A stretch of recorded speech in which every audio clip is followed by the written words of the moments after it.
This is the story of a narcotics file. This file was opened by our department on September the 4th at 8:15 in the morning. The information for this entry was then passed on to Homicide Department for their records. And the case of Edwin Carter, age 34, deceased, death affected by person or persons unknown, was officially put into the mill. This is the story of the information gathered by the Narcotics Squad and incorporated in that file.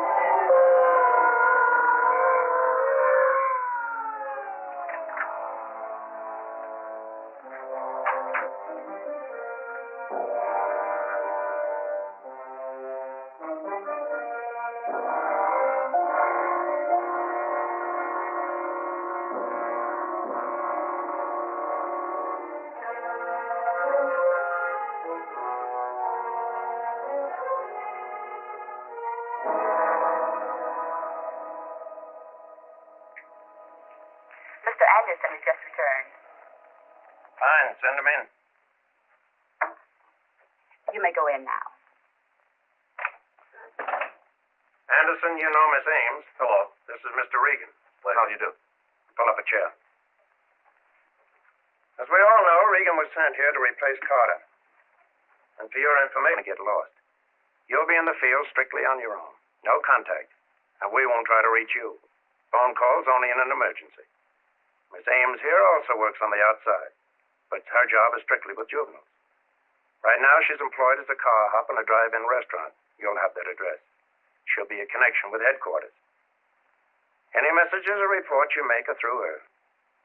Anderson here works with the regular police and reports to me. It took Carter 6 months to get his first break. Now we're going to have to start from scratch. Organized narcotic traffic is big business. And to get to the top, you've got to go to the bottom. That's what Carter did when he went where the junk sells best, to school kids. The coach come with you, Anderson? I just picked him up over at the high school. Betty's typing an info file on him. Regan, you and Miss Ames step in the other office and take this down.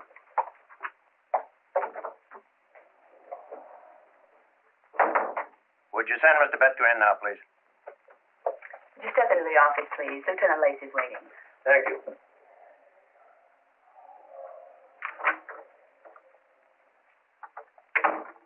Mr. Betger, this is Lieutenant Lacey. How do you do, Lieutenant? I'm glad to know you. Pleasure. Anderson here tells me that you have reason to suspect narcotic traffic in your school. Is that right? Well, I'm not sure, but I thought I should ask a few questions, know a little more about the subject. Well, this student you discussed with Anderson, what are the indications that you noticed? This boy's name's Ray Bowman, and one of the other students in a hygiene class I hold told me that Bowman carried a hypodermic syringe. He told this boy he had sugar diabetes. Now, I don't know how this could be. All the students are supposed to have a physical report from their family physician before they participate in team sports. Well, I'd be bound to know about something like that. This boy participates in sports? He did. Football, baseball? Both. Why'd he quit? He just seemed to lose interest. He claimed he was allergic. He got nauseated a couple of times during practice, nose and eyes running. Finally got so sick last Wednesday we sent him home. Is he still ill? I don't know. Nobody's seen him since. He didn't go home.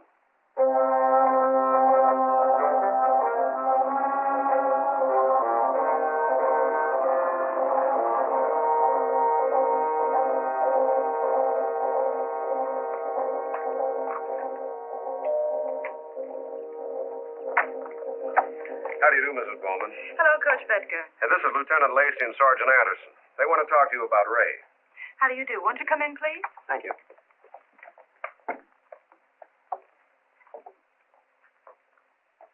There's a few questions I'd like to ask you, Mrs. Bowman. How long has it been since you've seen your son? Oh, he's not my son. He's my nephew. Oh. I last saw him a week ago Wednesday. Weren't you worried when he didn't show up? Not at first. You see, I was out of town on business most of last week. I thought maybe he stayed over with a friend. Ray does that sometimes. Then on Friday, the school nurse called and said he'd been sick and asked how he was. Weren't you worried then? Yes. What did you do about it? I called Mr. Bedker. Are you aware that your nephew may be in serious trouble, Mrs. Bowman? Well, I hardly think it's anything as grave as all that, Mr. Lacey. Ray has always been a well-disciplined boy. I feel sure that he's perfectly capable of using proper judgment. I understand that you and Mr. Bowman are separated, is that right? You misunderstand correctly, Mr. Lacey. Mr. Bowman passed away a little over a year ago. Raymond is his sister's child. Oh, I'm sorry. You're his guardian. Yes, I am. Now, I'm quite sure that Raymond is just up to some innocent prank that has perhaps grown out of proper proportion. That's exactly why I called Mr. Bedker, and certainly... Oh, excuse me, please. Hello? Oh, I'm so sorry, Dorothy. Are all the members there? Well, I'm afraid I'll be detained for a few minutes. It seems that Raymond is up to some boyish shenanigans. One of his teachers is here. I'll be there. You can handle it, I know. Yes, that's right. Goodbye. We won't delay you any longer. I'm sorry to appear rude, and I am most concerned about Raymond. But I'm supposed to be speaking at the Women's Club right now. Well, we have to ask you a few more questions to fill out our report. Perhaps we could do it by phone. Oh, could you? It would make it so much more convenient. Thank you for coming. Thank you, Mrs. Bowman. Goodbye. As a result of questioning Mrs. Bowman, we questioned many other people. Bowman's friends, the people he knew. Mostly direct questions concerning narcotics. We went the places Bowman went and did the things he did. We kept picking up little scraps of information. Always we asked the same question. Do you know Ray Bowman? Where did you see him last?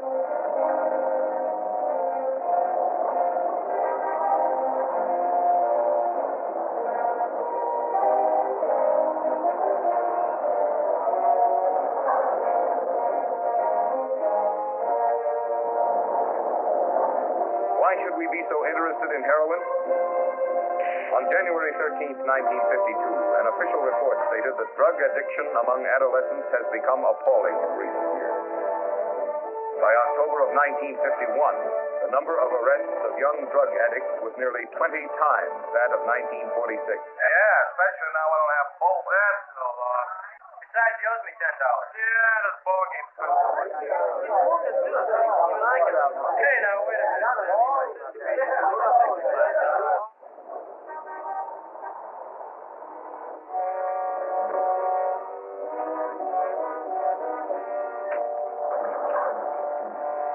Hi there. You're Dick Williams, aren't you? Yeah. I'm new here. I just came over from the east side last Monday. Oh, hi. Bob Dewey said you work in the station at Maple and Canal. Could I have a ride? Come on, hop in. But you'll have to hurry because I'm almost late. Well, swell, so am I. I have to meet a friend.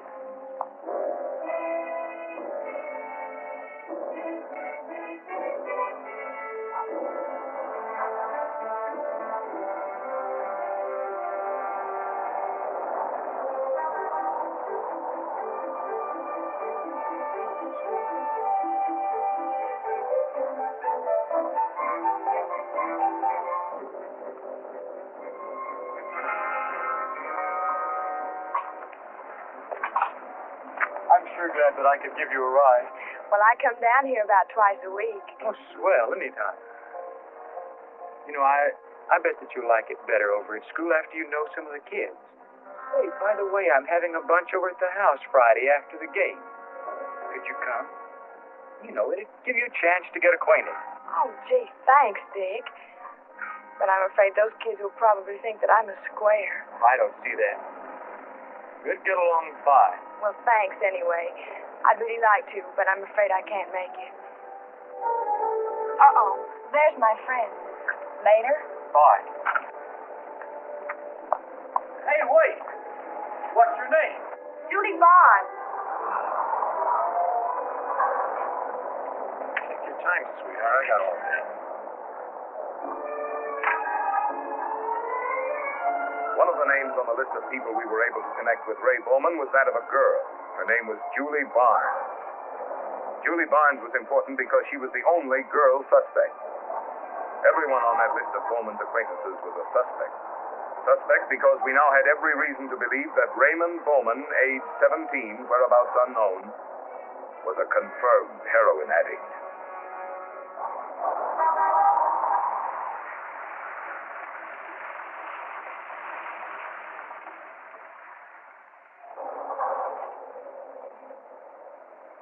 Good afternoon, sir. Would you like a menu? No, thanks. I think I'll have a cup of coffee. 2, please. Thank you.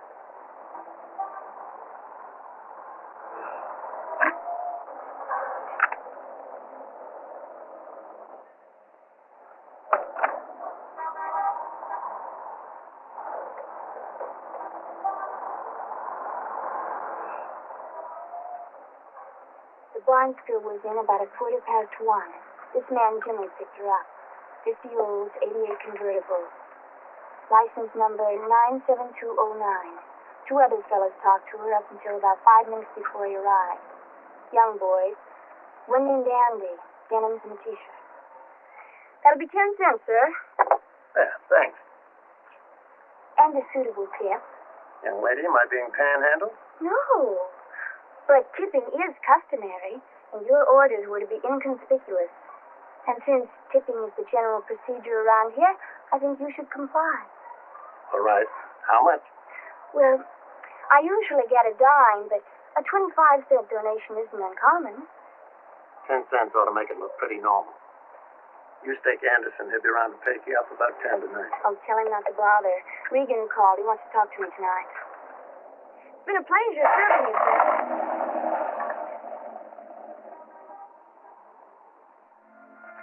Does Anderson always pick you up after work? It's part of his job. I don't think he likes it. Sounds like grounds to me. Let's see if we can have him committed. He'll tell you himself he's crazy. Says it's required to be on the force. Oh, I guess it helps at that. I've been dropping a few hints over on South Southern Street. And looks like I'm just about ready to get in a small-time junkie racket. Of course, it'll take a few dollars well marked to swing the deal. Incidentally, that's one of the minor reasons I want to see you tonight. How much money will you need? Is it something big? Oh, no, I'm just getting started. It's one of those 2-bit deals, you know. $100, $150 is plenty. And ask Lieutenant Lacey if he can make it something under 10s, okay? Fine. What are you doing tomorrow night? Bringing money here for you. Pretty cotton-picking clever of me, huh?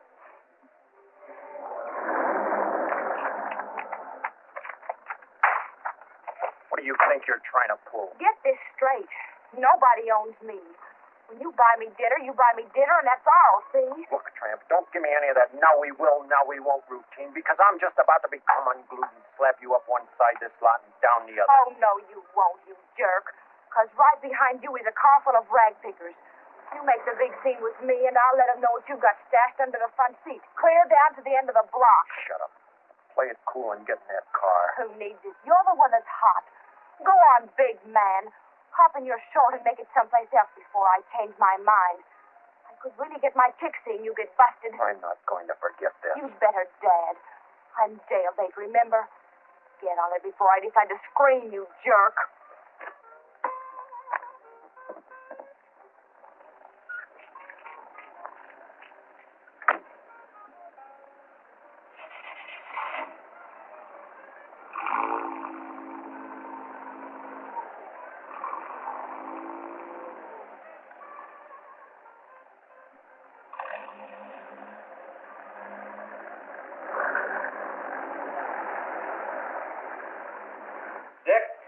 You think you can handle it and lock up?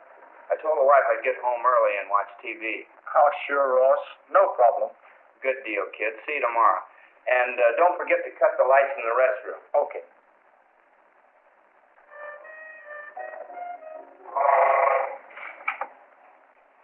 Hello, Heart Service. Yes, this is Dick. Oh, hi, Julie. Why, sure we fixed flat, but you have to bring it in. No kidding. Well, yeah, I guess that I could, but well, I'll close up here for another 15 minutes. Oh, don't worry about that. I'll be there in high gear. Oh, no, don't be silly. I'm glad you called. Now, what's the address? Okay, got it. Thanks.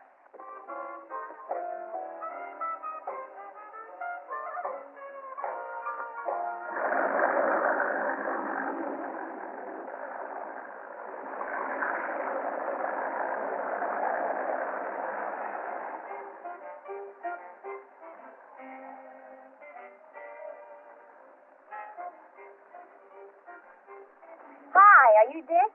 Yeah. Julie asked me to watch for you. She's inside. You can leave your car here if you want. Come on in. Oh, swell. Thanks.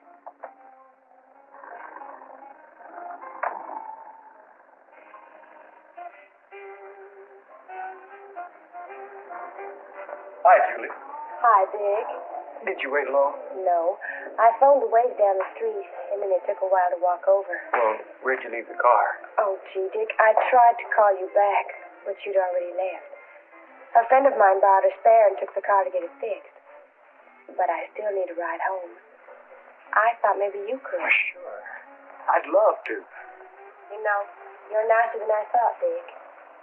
What kind of a character did you think I was? Oh, I didn't think anything bad. I just figured that, well, that you were sort of a snob. Gee whiz. Me? Oh, I'm sorry. But you are, in a way. Well, I don't see how you could feel that way, Julie. Oh, I know you don't. But you're not from the east side. Well, what's that got to do with it? Didn't I invite you to a party at my house? Well, there's a lot of nice kids on the east side. Well, sure, I guess that there are. You still don't know how I feel.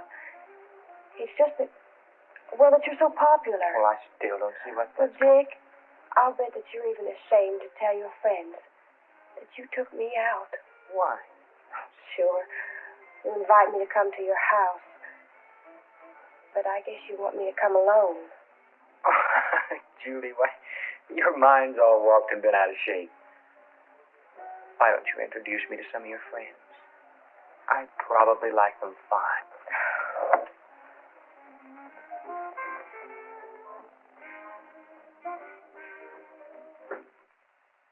And so the only way to combat this problem is that we learn the facts about the dangers of narcotics.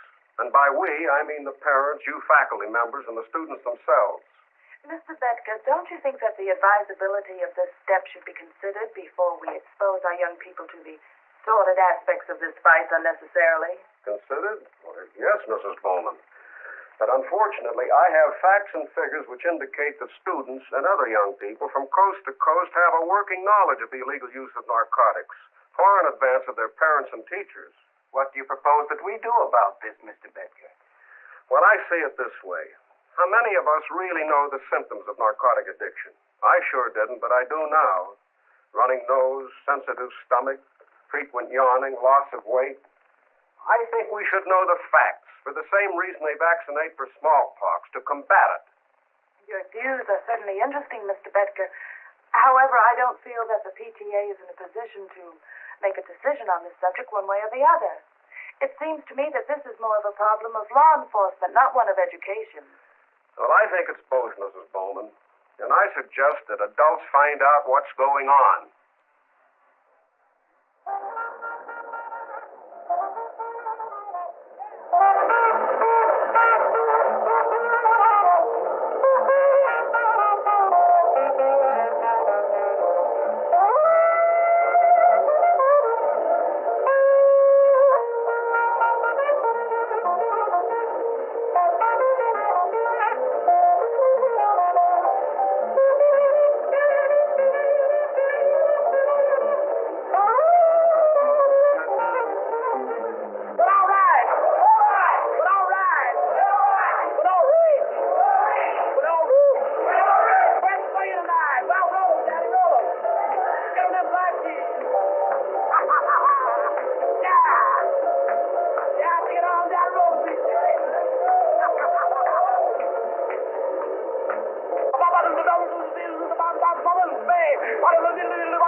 in the morning. Cops are looking for you, Bowman. How do you know? Word gets around. Beat it. I get $10 tomorrow. Yeah, that's 10 you owe me. Yeah, but Look, the best thing for you to do is forget about that $10 and consider yourself lucky. I'm going to pack in for a while and cool off. look, I can't make it someplace else. I'm closed out. No credit. I've got a typewriter. What do you think I am, a pawn shop? Turn it into cash. Now blow out of here. Jimmy, you've got to fix me. Just this once. The cops are parked in front of my place, and they're going to twist me. So don't tell me your troubles. Oh, Jimmy, you've got to do something. You got me started. Please. You don't know how it is. Wait a minute. You better forget this I got you started routine while you're still walking around. You got yourself hooked, and I've been doing you a favor. Look, Jimmy, I don't want any trouble, but don't cut me off. I can't stand it. I'll take you with me. I'm warning you. Don't put me down. Shut up. I'll get some money like the other guy.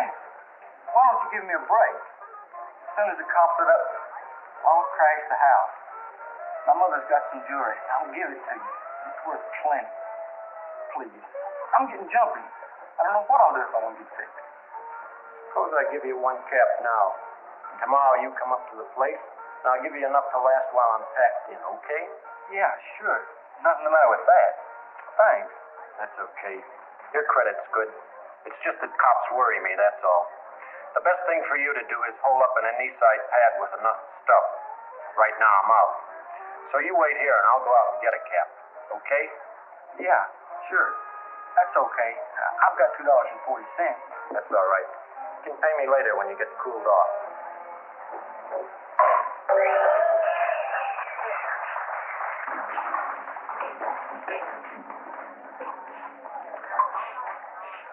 What's the matter, man? You look all brought down. Yeah, kind of beat. I don't feel so good. Oh, well, I dig you the most. This place is a drag. Why don't we make it over to Jack's pad and come on real strong? Well, I'd let you go on me, man. I'm just getting by. Yeah, later on that. I'm okay. Where's Jimmy? Here he is. I thought you said you had a dance. We just did. Why don't you go dance some more? The band's not playing. I'll bet if you asked them real nice, they'd do anything for you, Julie. What do you mean? I said I think you ought to be dancing. Come on, let's dance.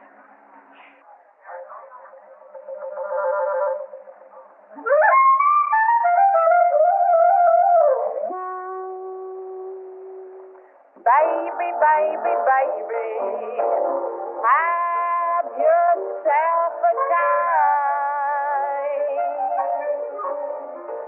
Yes, baby, baby, have yourself a time.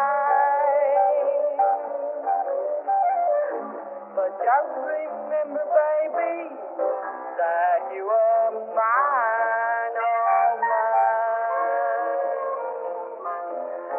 You took me to a nightclub, you've never been the same. We walked into the nightclub and the whole band knew my name. Baby, baby, baby, have yourself a time. But just remember, baby, that you are mine, all mine. You went away and left me. You left me feeling blue.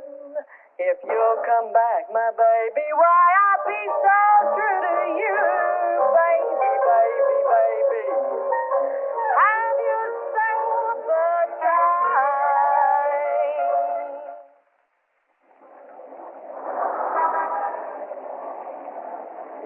Some of the boys were running down the files on the list of names Miss Ames brought in. They found one with an old arrest warrant out, issued for overtime parking. They picked him up. They're running a make on him downstairs. If he's clean, he pays $10 to traffic violation, and we turn him loose. But as long as we've got him, we might as well talk to him, right? Yep. Anything on Julie Barnes and this fellow Jimmy she runs around with? No. Funny thing. Miss Ames says most of these kids know this guy to speak to, at least. But they don't seem to know anything about him.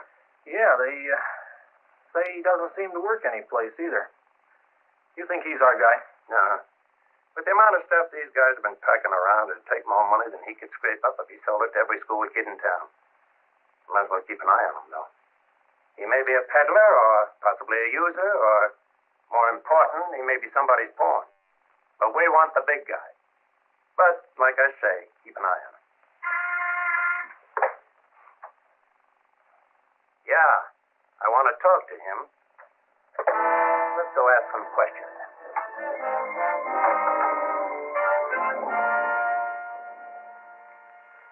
Like, why'd you bust me? I'm clean, see? Where's Ray Bowman? I never heard of the cat. Let's see your arm. Like, I don't make that scene. I'll put it down. You got nothing on me. Sure you did, son. Where do you live?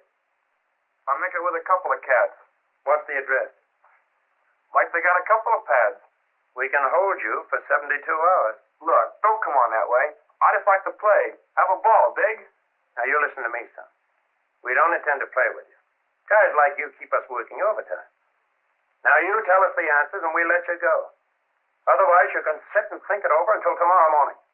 Now, speak up before I lose my temper. Are you going to talk or do you want to sweat? Go on, get out of here.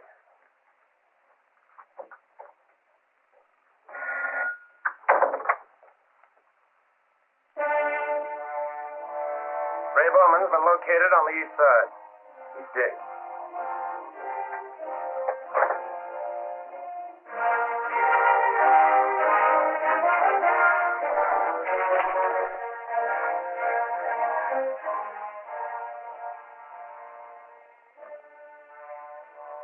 Is that Bowman?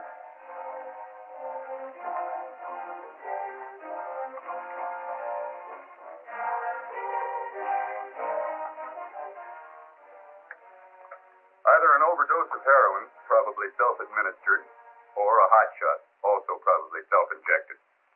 I'd estimate the time at about 12 hours. Probably strychnine. Tell you after the autopsy. You mean he was poisoned? An old custom. Explain it, Anderson. Whenever the supply or pushers get word that the authorities are about to close in on a user, they pass the word back along the grapevine. And if the addict isn't trusted, and very few are, or the higher-ups feel that he knows too much, they make sure that his next fix is his last one. Sometimes when they don't get the addict, they get the law enforcement men. Whatever way you take it, dope is murder.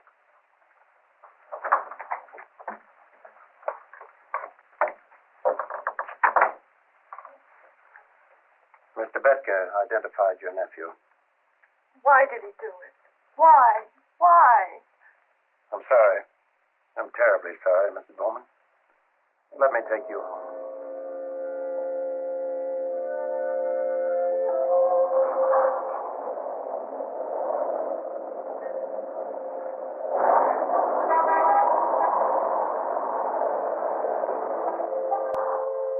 The Narcotics Investigation Department is a little different than the run-of-the-mill police unit. Sometimes the job kind of gets on your nerves. Narcotics men work whenever there's work to be done. Sometimes we work an 8-hour day like the boys in the city hall. But lots of times we watch the sun come up over a cup of coffee after covering a couple 100 miles on foot. Or some of the boys have been known to sit up all night, just wondering what would make a guy in his right mind take a shot of heroin.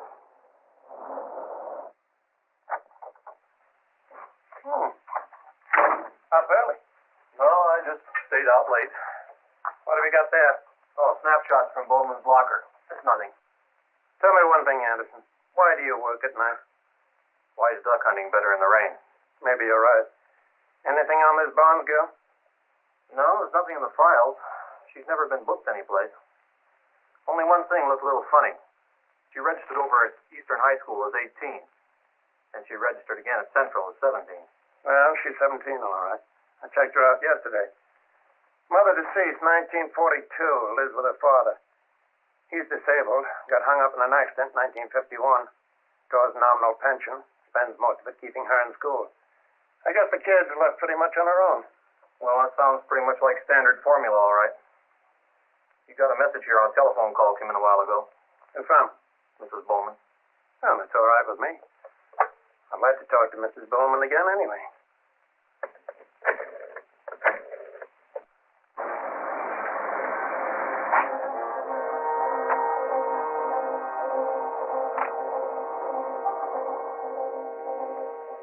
I'm so glad you came. I've been very worried. I understand. Maybe I can help you. I fixed some coffee. Well, 2 creams, no sugar. Is it really as much of a problem as you said it was on the phone this morning? I'm afraid it is. I thought maybe it was just a local thing. No, you see, the stigma attached to the subject of narcotics makes it impossible to approach the public on the matter. Thank you. Plus, there's a widespread school of thought based on the ostrich theory. Oh, head in the sand. What you don't know won't hurt you. But that's silly. I think so, but then I'm not the commissioner or the public. Doesn't that put an added strain on the law enforcement group? Well, not necessarily. Silence sometimes has its advantages. We don't want to frighten away our fish. That's one of the reasons why I wanted to talk with you. Raymond had a friend that used to come and see him, sometimes in the middle of the night. He never came inside. Raymond used to go out and sit in the car with him. What kind of a car did he drive? Oh, I can't tell one car from another. Besides, I didn't pay much attention to it at the time. You see, Raymond belonged to a boys' club, and I thought it was one of them. I did ask him about it once, though. He didn't say much, except that this boy's name was Jimmy.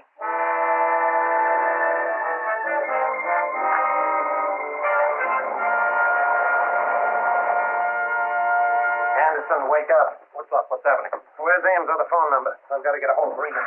I've got it right here in my wallet someplace. This guy, Jimmy, is up to his ears on this Bowman case. Self-injected or no self-injected, I'm going to find a way to get him. Yeah. If I have to use no visible means of support. What brought this on? Why don't you work in the daytime so that you can sleep at night? Murder brought it on. The Bowman, Raymond Bowman, he was murdered. He was killed. I can't find his phone number. Oh, some detective. You better go find her. Today's her day off. That's what I just said. Go find her and tell her to find Regan. And tell her to call me on the double. Just like television, huh? Except we never arrest anyone. And you better get some sleep, because it's going to be very busy around here tonight.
Hello? This is Ames on Unit 2. Lieutenant Lacey, please. And hold the line open for Regan.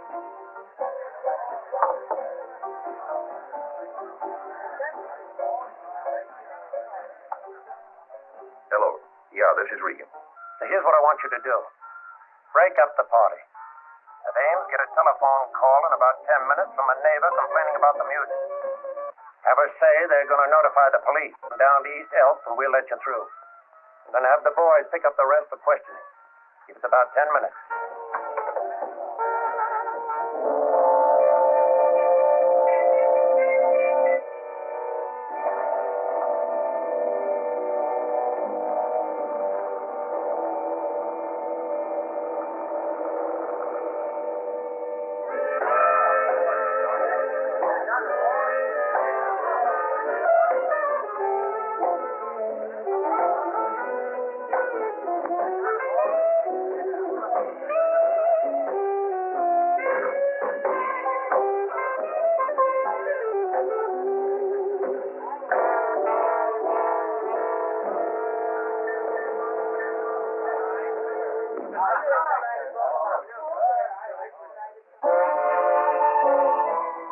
We've got about 2 minutes to go.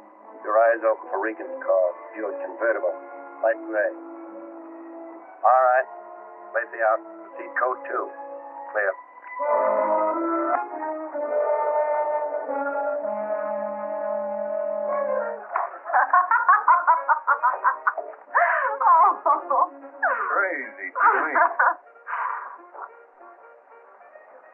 you checking? I brought a friend with me. So?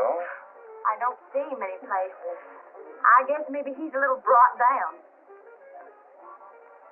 You mean put down? Come on, type. Since it's your pad, I guess maybe you can meet him. All right already. Let's meet him.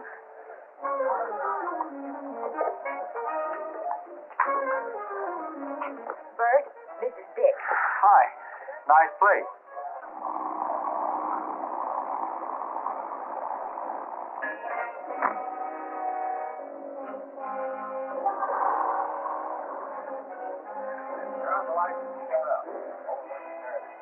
Come on, let's see the scene before the law runs this joint. Who said you call the law?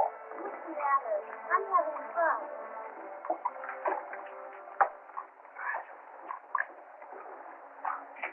Julie, Tell me, Dick. I don't feel so good. I think I need a little fresh air. Come on, Julie. Oh, the guy's in square. Get in or out.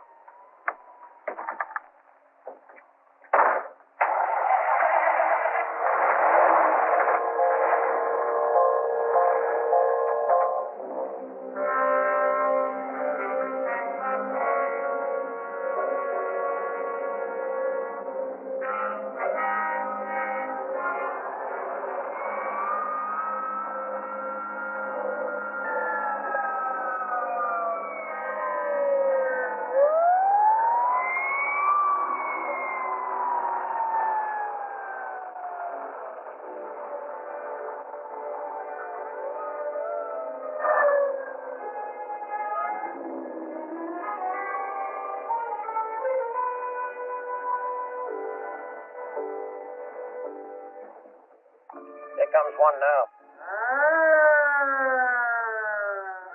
All right, son. Get in. Where are we going? Just going to take a little ride down the station. There's a few questions I want to ask you. What's the matter? Am I in trouble? You know the answer to that, son. You tell me.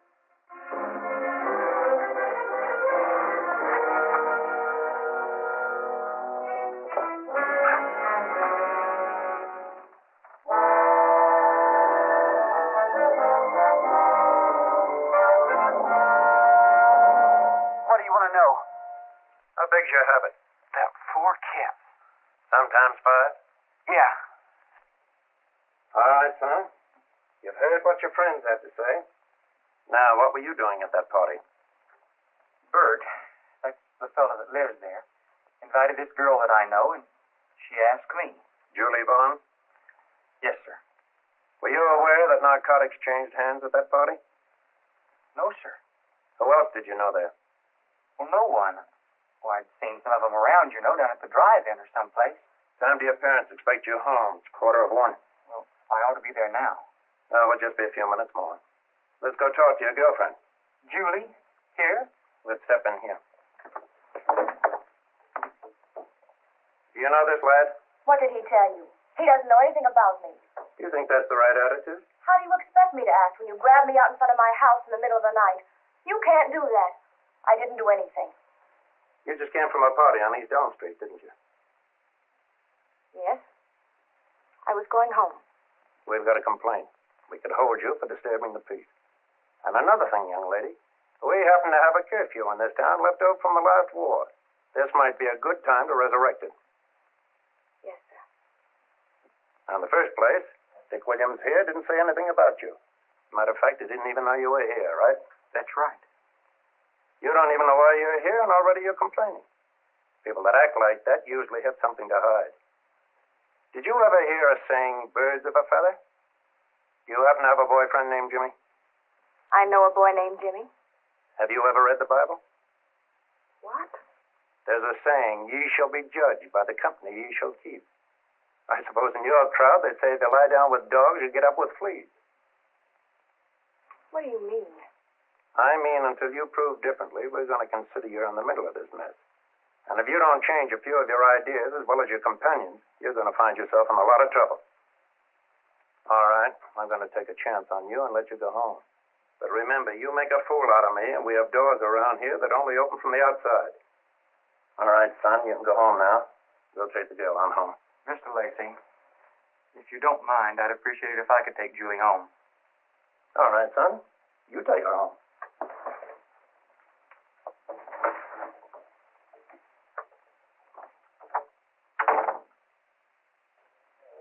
This report on the Bowman case. Oh, thanks a lot, Chief. How long did you know Ray Bowman? I told you. 3 months, maybe 4. Who was his contact? I don't dig. I said, who was his pusher? Where did he get his age? Some uptown junkie, man. I don't know. How much did he shoot? Yeah, poor cat. You know, this doesn't sound like it'd be very much fun to me. What happened the first time you tried taking heroin? I got sick. Yeah, but then what? Everybody laughed. Did that make you feel like a big shot? No. What do you mean you got sick? I got sick to my stomach. How much did that cost you? Nothing. This guy gave me some. He was a real friend. You lied to us, boy. You've got a 6 to 8 cap habit. We figure you're a peddler because that's the only way you could score. Now we think that you gave strychnine to Ray Bowman. Sometimes heroin works on our side when we arrest an addict, or bust a junkie, as they call it. The Narcotics Squad is one branch of police work where time is in our favor. Just cut off the supply and wait. It's as simple as that. An addict lives by the clock. Hours are his enemy. He lives from shot to shot. His whole existence depends upon his next injection. Each minute that ticks away brings him closer to the time when his enslaved body will demand another ever-increasing shot of heroin.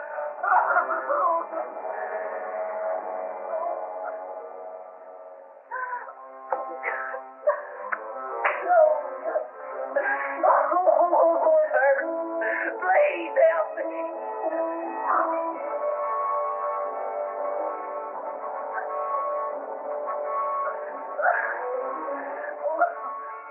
Detoxification or withdrawal of drugs from an addict is excruciatingly painful, and the mental anguish is as horrible as the physical agony. About 12 hours after the addict has taken his last shot, the withdrawal symptoms begin. He is racked with muscle spasms and often feels unbearable pain at the slightest touch. He breaks into perspiration, vomits and gags constantly, and suffers severe intestinal and stomach pain. His leg muscles knot uncontrollably. The addict must suffer this torment, which will last about 10 days. But there are only 2 things known to science that can give him relief: death or heroin.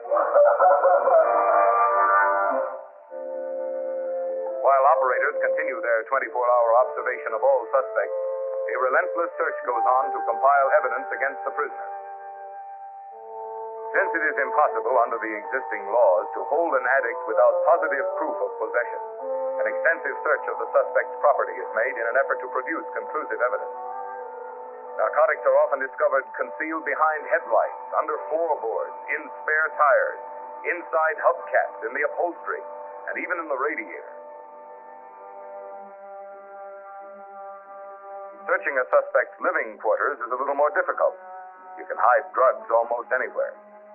For instance, our lab has to check tooth powder, foot powder, talcum powder, soap powder, sleeping powders, aspirins, and so forth. On the other hand, packets of the junk could be anywhere, taped up under the sink or cleverly concealed in a hollow doorknob. Meanwhile, the suspect himself is questioned and re-questioned in an effort to pinpoint names and locations of pushers and supply dealers. Many times, the Narcotics Squad receives valuable assistance and information from other police units.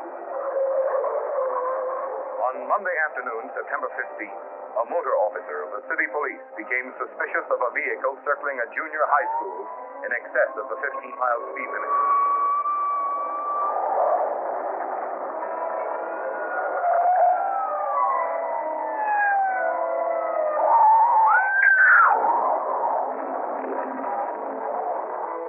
Although he was critically injured, the officer managed to record the license number of the pursued vehicle. When it was discovered that the license number was the same as the one on a car driven by the man seen with Julie Barnes, our office was notified, and we were called in to assist the regular police with the arrest. Under prolonged questioning and the strain of being withheld from drugs, the addict has named the suspected pusher and has agreed to assist Agent Anderson in a setup buy.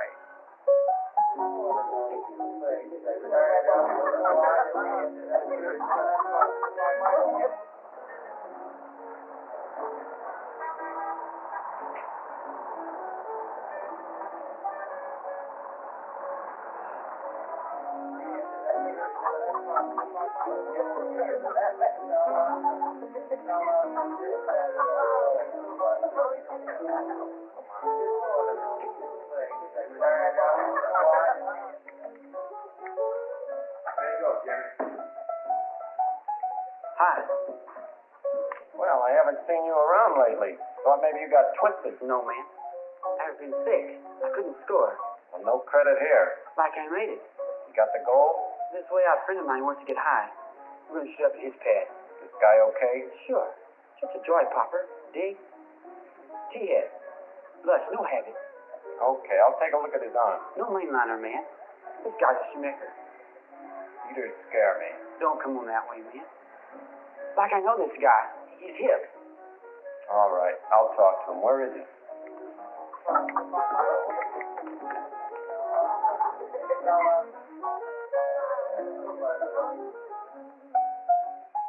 Your friend here tells me you've been sick. Nah, he didn't tell you that. He's the one that's sick. I got the money. This guy's sort of hard to get along with, ain't he? No, I'm not hard to get along with. I got the guilt. Either you can make the scene or you can't. You better give me the dough now. I want to look at it in the light. That's the way I do business.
Well, okay.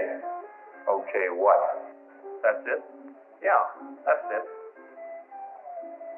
Okay, boys. Man says that's it.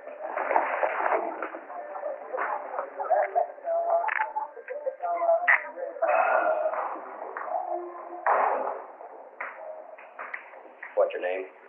James Milton. How old are you? 21. Your address? 1551 Beverly. Where'd you get him? 700 Block, Ohio. What's charge? Investigation narcotics. Put a mug and print on him.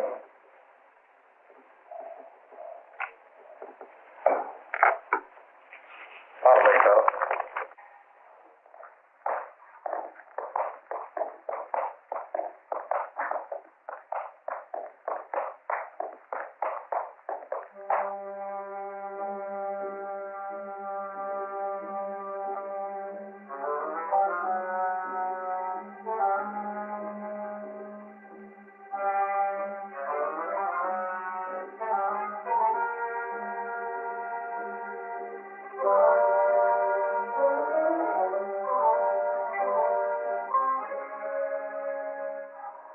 Whenever a pusher or dope trafficker is arrested, or burned down as they call it, several things happen. Within a few hours, the news travels along the grapevine of junkies, and the other pushers panic or pack in. With the supply suddenly diminished, the price of a fix is doubled or tripled. Soon the pain-crazed, dope-starved addicts will take desperate steps to procure their needed drugs. There is no terror like the plight of an addict who is deprived of his drugs. He will sell anything he owns. He will steal, cheat, lie, do anything for one shot of heroin. Sooner or later, almost without exception, the narcotics victim will turn to crime to finance his habits. For our records show that dope addiction is definitely one of the most expensive methods of committing suicide.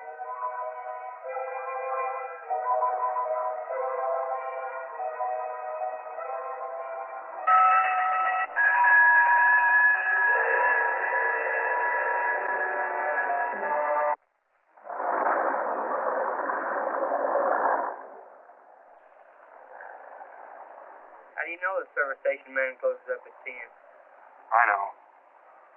Yeah, but how do you know? You never come down here. Never mind, I got ways.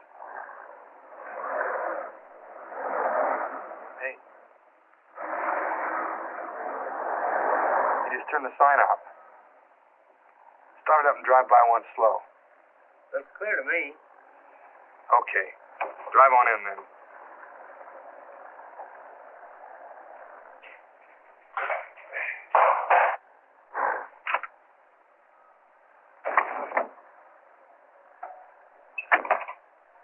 You fill a gas can. I'll make it sound like I'm going to pay for it. If it's not cool, whistle or something. Okay.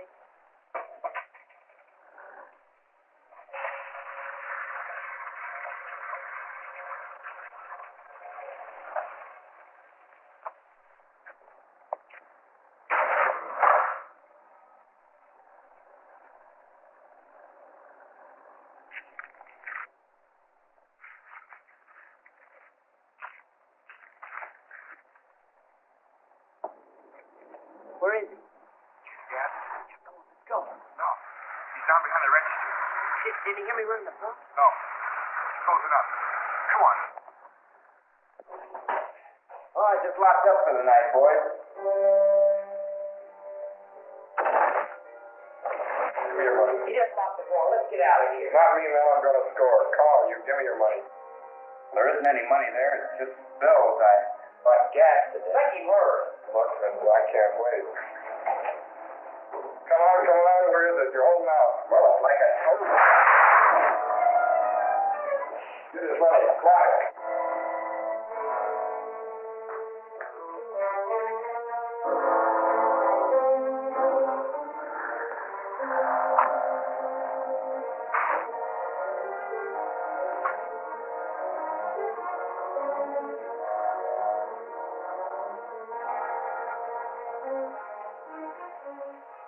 Operator.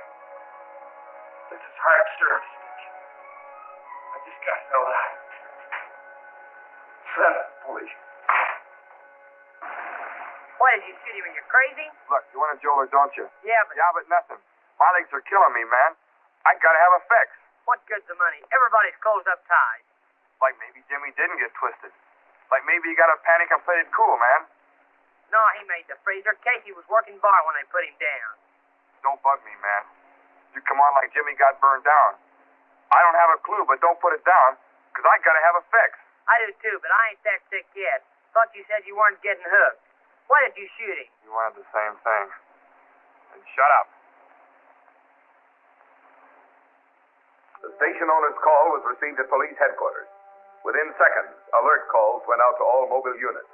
Within 15 minutes, a patrol car cruising in an outlying residential area spotted an auto that fitted the description. Stop!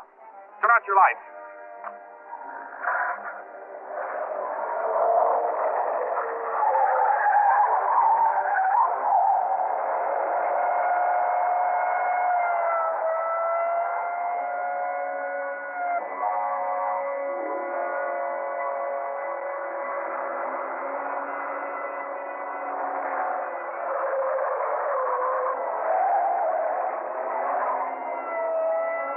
They're gaining on us. We better stop. Keep going.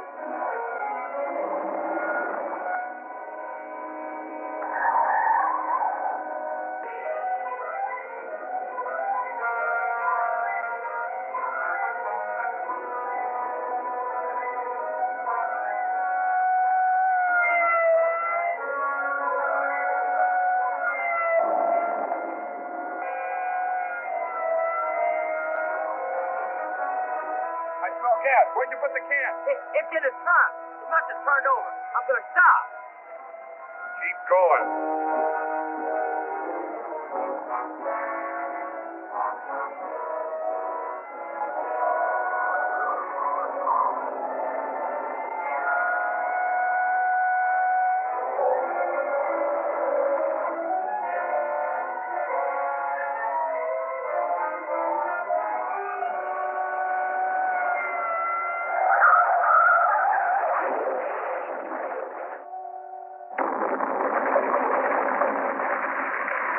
Reports by radio enabled narcotics men to follow the pursuing police car. It was within a matter of minutes after the chase ended that our men arrived upon the scene.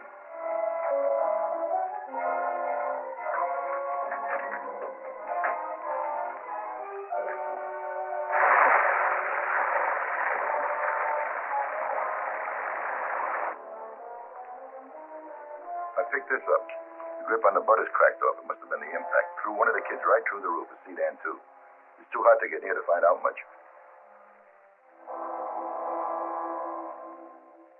The 38 got caught on the phone booth. This may be the answer. We'll check it against the slug we've got down at ballistics. If it matches, at least we'll know who got Carter. A lot of good that'll do. Come on, let's go.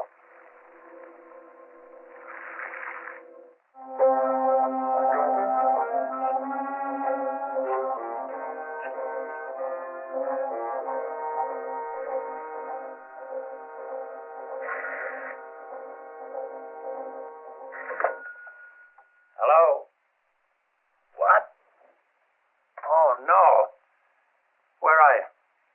I'll meet you in front of the 3rd precinct in 10 minutes.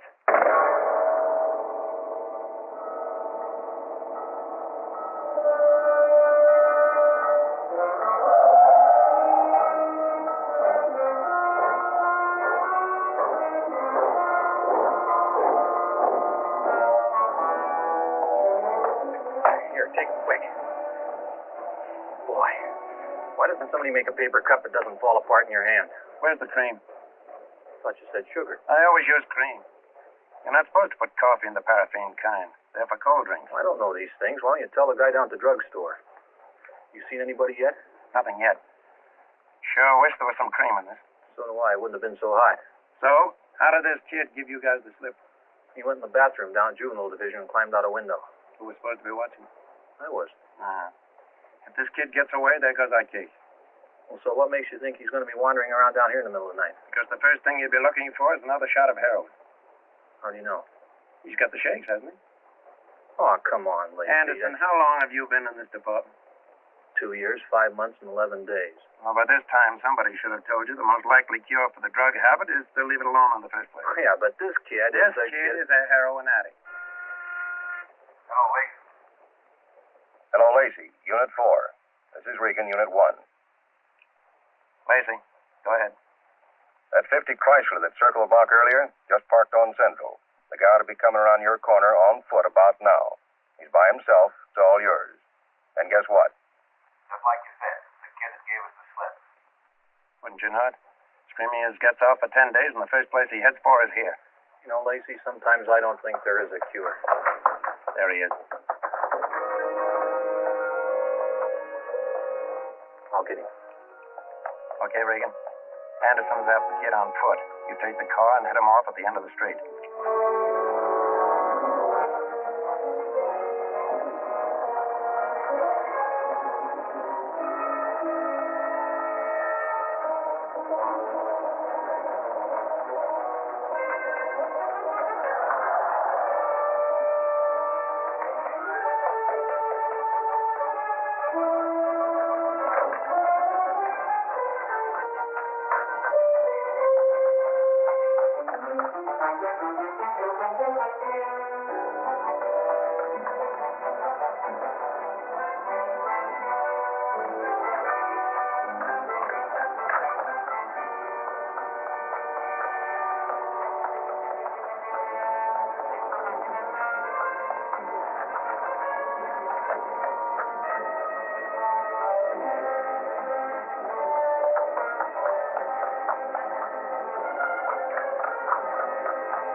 No, I'm sorry, Chief. There's not one blessed thing I can do unless we have more time. No, I've already talked to the DA. Some big shot is paying for Jimmy Melton's attorney, so they moved the trial up. Sure, you know it and I know it. But what are we going to do for facts? That's right, nothing. Okay. There's nothing you can do? Not without evidence. The disgusting thing is that this Jimmy is just a small-time operator. If we can't even convict a punk like that, how are we supposed to get to the higher-ups? Personally, I'm reasonably sure he killed the Bowman boy. But when you come right down to it, Mr. Lacey, Bowman took that shot himself. That's it, Betcha. That's just it. One of my boys just had a first-class funeral. And we've got the gun that did it. And the kid that killed him, he's dead. This thing is going on all over this country. What are we going to do about it? Well, for one thing, and this may seem pretty insignificant to you right now, we're already doing something about it. Some of our students realized the importance of this problem, and they formed a committee. As a matter of fact, Dick Williams and Julie Barnes came down here with me. They want to talk to you. Send the kids in.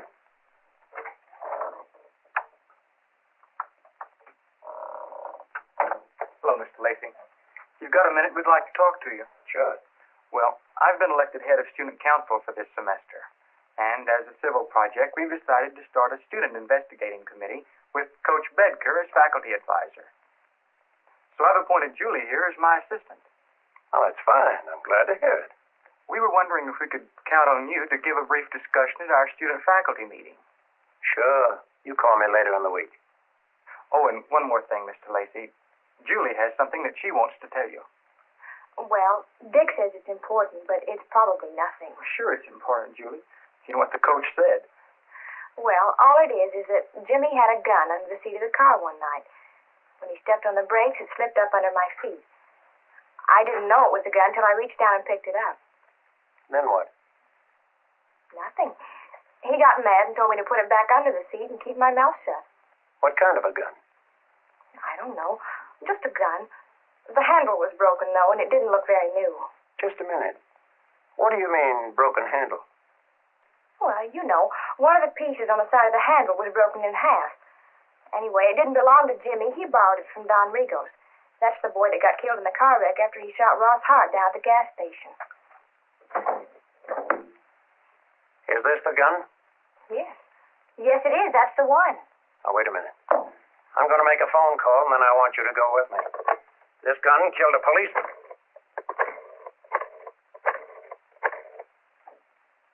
Hello, Lacey. Give me the DA. Mr. Murphy, Lacey. You know the guy we've got down there on the federal drug violation? Yeah.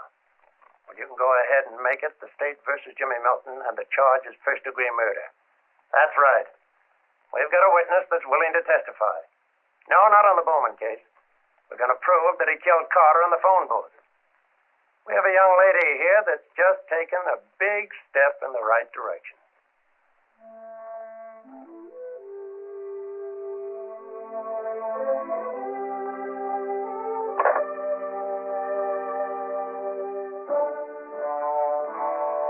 James Milton was found guilty of the murder of Narcotics Officer Edwin Carter. He was sentenced in accordance with the law for this crime.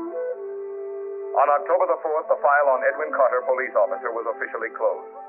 But our story does not end here. Every day, more chapters are being enacted in our cities. More names are being added to the long list of victims, uninformed of the consequences, and hopelessly ensnared in the web of addiction. Not until the last narcotics trafficker has paid his debt to society will the work of your narcotics squad be finished. As long as one innocent person, man, woman, or child, is exposed to the horror of dope enslavement, a silent killer works in our midst, and the end of this story will remain yet to be written.